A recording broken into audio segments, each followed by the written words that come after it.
दिल्ली कांग्रेस अध्यक्ष अरविंदर सिंह लवली का इस्तीफा, कांग्रेस चीफ खड़गे को लिखा लेटर, दिल्ली में आप से गठबंधन करने का किया विरोध। अरविंदर सिंह लवली ने लिखा, दिल्ली कांग्रेस के विरोध के बावजूद आलाकमान ने आपसे किया गठबंधन, आपने कांग्रेस के खिलाफ लगाए थे झूठे मनगढ़ंत भ्रष्टाचार के आरोप। अरविंदर सिंह लवली का आरोप, दिल्ली कांग्रेस प्रभारी संगठन में नहीं कर रहे हैं काम, वर्कर्स की इच्छा के खिलाफ आपसे किया गठबंधन, दिल्ली में उतारे गलत उम्मीदवार। अरविंदर सिंह लवली के मिलने के बाद बोले संदीप दीक्षित, कहा कि लवली ने 6 से 8 महीने मेहनत करके खड़ी की थी पार्टी, इसके बाद हुए गठबंधन में पार्टी को मिली केवल 3 सीटें। अरविंदर लवली दिल्ली से कन्हैया कुमार और उदित राज को टिकट देने के पक्ष में नहीं थे, नॉर्थ वेस्ट दिल्ली से राजकुमार चौहान को टिकट दिलवाना चाहते थे। लवली के इस्तीफे के बाद कांग्रेस नेता सुभाष चोपड़ा ने लवली से की मुलाकात, कहा कि यह सभी के लिए चौंकाने वाला फैसला, उन्होंने पद से इस्तीफा दिया, पार्टी नहीं छोड़ी। दिल्ली कांग्रेस नेता संदीप दीक्षित ने अरविंदर सिंह लवली से मुलाकात की, लवली ने आज ही दिल्ली कांग्रेस अध्यक्ष पद से इस्तीफा दिया था। दिल्ली के पूर्व मंत्री और कांग्रेस नेता राजकुमार चौहान की कांग्रेस चीफ खड़गे से मांग, दिल्ली के कांग्रेस प्रभारी दीपक बावरिया का लिया जाए इस्तीफा। दिल्ली कांग्रेस अध्यक्ष के इस्तीफे पर बीजेपी नेता आरपी सिंह का बयान, बोले कांग्रेस में सब ठीक ठाक नहीं है, कांग्रेस में लोगों को घुटन हो रही है, इसलिए वो इस्तीफा दे रहे हैं। गृह मंत्री अमित शाह ने गुजरात की सभी 26 सीट पर बीजेपी की जीत का दावा किया, कहा कि मोदी जी को तीसरी बार पीएम बनाएगी जनता। राहुल गांधी के बयान पर बोले गृह मंत्री अमित शाह, राहुल गांधी झूठ बोलकर लोगों को गुमराह कर रहे हैं, जब तक बीजेपी राजनीति में है SC ST और पिछड़ा वर्ग के आरक्षण को कुछ नहीं होने देगी, ये मोदी की गारंटी है। रक्षा मंत्री राजनाथ सिंह ने कहा कि गांधी जी ने आजादी के बाद कांग्रेस को भंग करने के लिए कहा था, कांग्रेस ने उनकी बात नहीं मानी, लेकिन जनता ने अब कांग्रेस को खत्म करने का मन बनाया है। सीएम योगी ने बरेली में रैली को संबोधित किया, सपा पर साधा निशाना, बोले कि सपा के लोग किसी माफिया की मौत पर घड़ियाली आंसू बहाते हैं, वहां फतिया पड़ते हैं। लखनऊ में बीजेपी का बड़ा ज्वाइनिंग अभियान, कई दलों के दर्जनों नेताओं ने ज्वाइन की BJP. UP deputy CM Brajesh Pathak की मौजूदगी में सदस्यता ली। कई दलों के नेताओं को पार्टी में शामिल कराने के बाद बोले ब्रजेश पाठक, पार्टी में आए सभी नेताओं का स्वागत है, इससे पीएम मोदी के विकसित भारत के संकल्प को मजबूती मिलेगी। यूपी के डिप्टी सीएम केशव प्रसाद मौर्य ने कहा कि अमेठी में बीजेपी फिर जीतेगी, रायबरेली में भी इस बार खिलेगा कमल, यूपी में सभी सीट जीतेगी बीजेपी।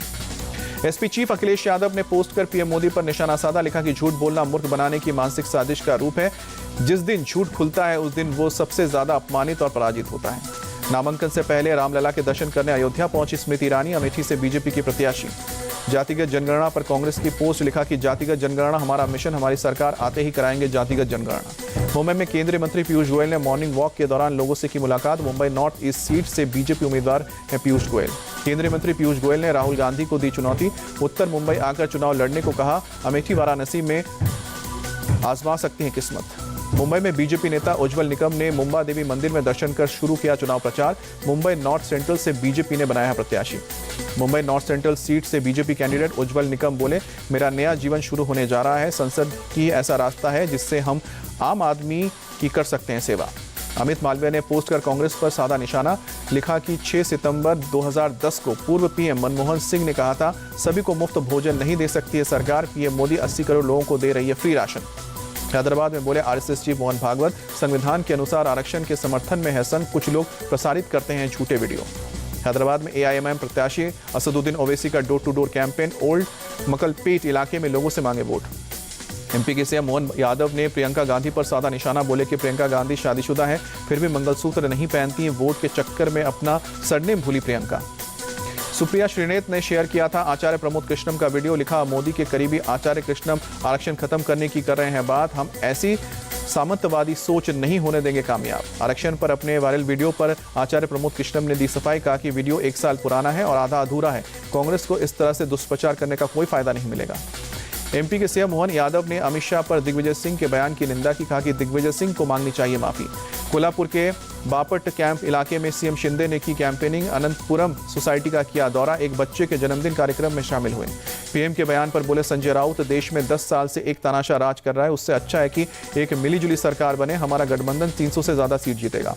जेपी नड्डा ने सीएम ममता बनर्जी पर निशाना साधा, बोले कि ममता सरकार में बंगाल में अराजकता फैल रही है, जनता करारा जवाब देगी, बंगाल में बीजेपी 35 से ज्यादा सीट जीतेगी। जेपी नड्डा के बयान पर बोले टीएमसी सांसद स्वागत राय, भाजपा के पास कोई मुद्दा नहीं, सौंदर्य खाली मामले में कानून को अपनाने का काम करने दें। बीजेपी नेता अमित मालवीय ने कहा कि बंगाल में कोई भी महिला सुरक्षित नहीं है, टीएमसी के गुंडों ने कोलकाता में बीजेपी की मंडल अध्यक्ष सरस्वती सरकार को निशाना बनाया है। आरजेडी सुप्रीमो लालू यादव की पोस्ट, लिखा पीएम मोदी ने लोकलाज और पीएम पद की गरिमा का किया है त्याग, चुनाव के लिए झूठ, भय और नफरत फैला रहे हैं। तेजस्वी यादव के बयान पर डिप्टी सीएम सम्राट चौधरी का पलटवार। बोले तेजस्वी के पिता ने बिहार में जनता के साथ 15 साल मजाक ही किया है। देश में लोकतंत्र और ये किसी परिवार का गुलाम नहीं है। तेजस्वी यादव के बयान पर बोले बिहार सरकार में मंत्री मंगल पांडे। कहा कि तेजस्वी के बयान से ऐसा लगता है कि वो खुद ही डिप्रेशन में है। बलिया से एसपी प्रत्याशी सनातन पांडे ने पिछले चुनाव में रिजल्ट बदलने का आरोप लगाया। धमकी दी थी कि ज्यादती होने पर मेरी या कलेक्टर की लाश आएगी। दिल्ली के सीआर पार्क में आपका वॉक फॉर केजरीवाल। बड़ी संख्या में पार्टी वर्कर शामिल। सीएम केजरीवाल की गिरफ्तारी का किया विरोध। सौरभ भारद्वाज ने बीजेपी पर साधा निशाना। बोले बीजेपी की वॉशिंग मशीन में जो भी भ्रष्टाचारी नेता जाएगा वो साफ सुथरा होकर निकलेगा।